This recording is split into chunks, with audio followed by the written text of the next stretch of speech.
All right, so today we're talking about absolute value equations, something that might sound a little bit different, a little bit strange because we've not talked about absolute value yet, but it's an important concept we need to take a look at in our class. So first of all, our objectives are understanding the meaning of the absolute value of a number, determine the absolute values of real numbers, and solve a few problems involving absolute value.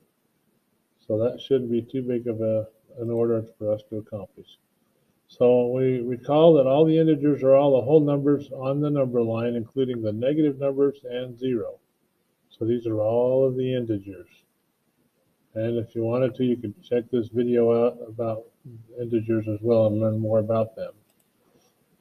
Okay, and then distance, another important thing is the distance is the amount of space between two things or two people. So it's like if you're on a road trip, your distance is between where you are now and your destination down the road.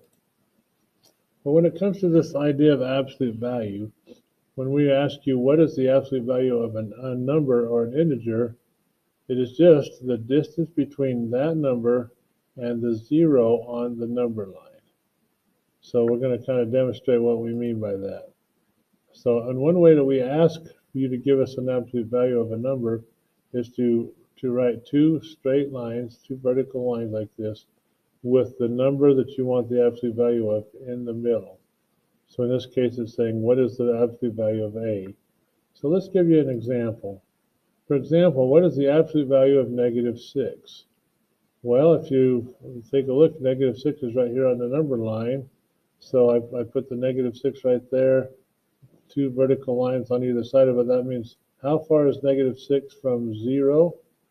And if you take a look at that, we've actually got that just a little bit off. We actually have to come all the way over to 0, so that's a distance of 6. So you notice, even though this started out as a negative number, when you find its absolute value, you end up with a positive number because it's just a distance. And that's the key about absolute value. So what about the absolute value of 4 then? The absolute value of 4, we grab another little thing here. So the absolute value, so 4 on the number line is going to be about right here. So the distance from 4 back to 0, from 4 back to 0, just be 1, 2, 3, 4. So the absolute value of 4 is 4. So you notice how we have positive numbers in each case. Okay, so we just answered that question. So what would be the absolute value of negative 2? Well, negative 2 is right here. To get back to 0, I have to travel 2 spaces. How about 7? Well, 7's right there. To get back to 0, even though I'm going to the left, I have to travel 7 spaces to get there. The absolute value of 5. So if I'm talking about the number 5, that's just right here. So to get back to 0, or the distance from 5 to 0 is, the distance is 5. And last but not least, how about number 10? So if I'm at negative 10, excuse me, then when I come back over to 0, just like that, then I notice that my absolute value ends up being 10. So every one of these absolute values ends up being a positive number, and that's kind of important. Unless someone throws a negative sign in front of the absolute value symbol. So we might see some of those. So here's what you might see on Alex. So the absolute value of negative 15 is just 15.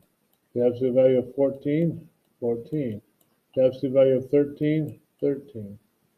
The absolute value of negative 9 is just 9. So pretty easy, right? Okay, next, find the absolute value of these two numbers.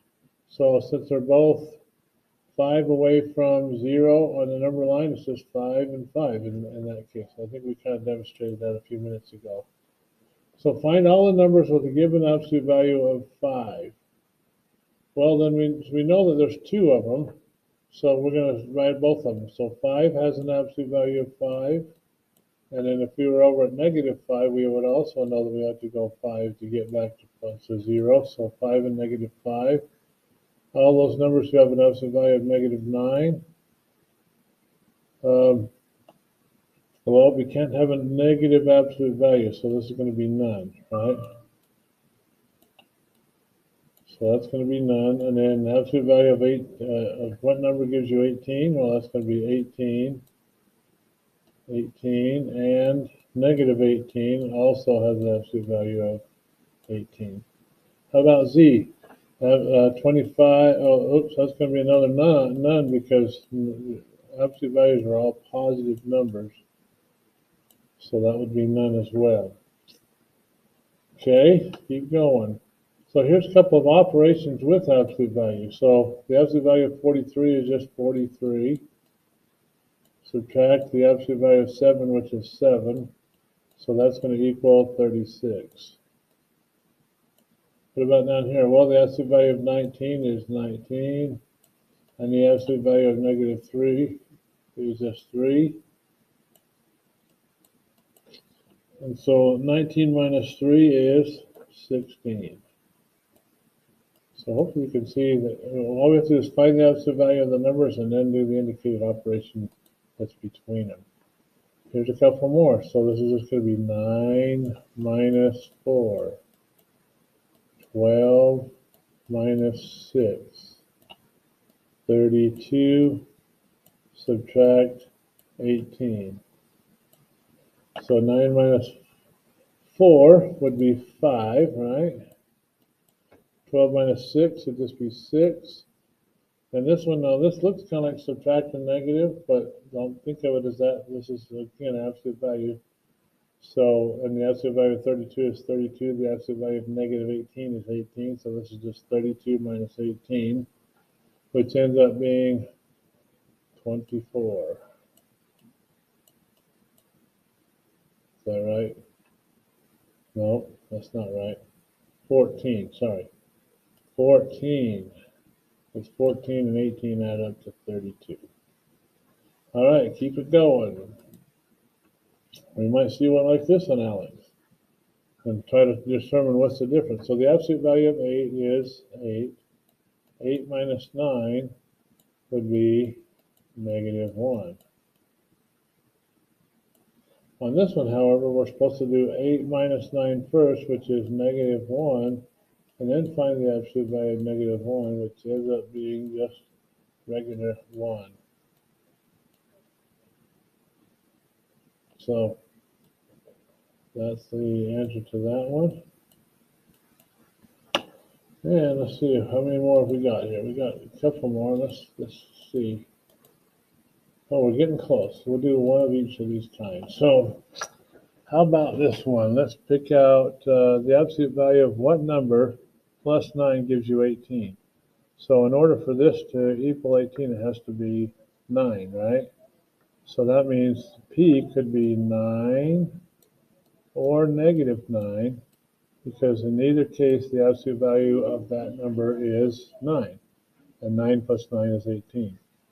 So what about this one up here? What would we have to have in order to, if you take 12 away from it, you end up negative 7. So that would have to be 5. 5 minus 12 is negative 7. So the two numbers that will give you an absolute value of 5 would be 5 and negative 5. They both have an absolute value of 5. So that number minus 12 equals negative 7. Okay. What about multiplying? What number would you have to have here in order to 5 times what gives you 50? Well, that would have to be 10, right? Well, what numbers give you an absolute value of 10? Well, you'd have 10 and negative 10. Both have an absolute value of 10, and 5 times that 10 would be 50. How about this one? Negative 3 times what gives you negative 9? Well, this would have to be positive 3. Because negative 3 times negative 3 would be positive 9. So the absolute value here would have to be the absolute value of 3 and negative 3. So there you go.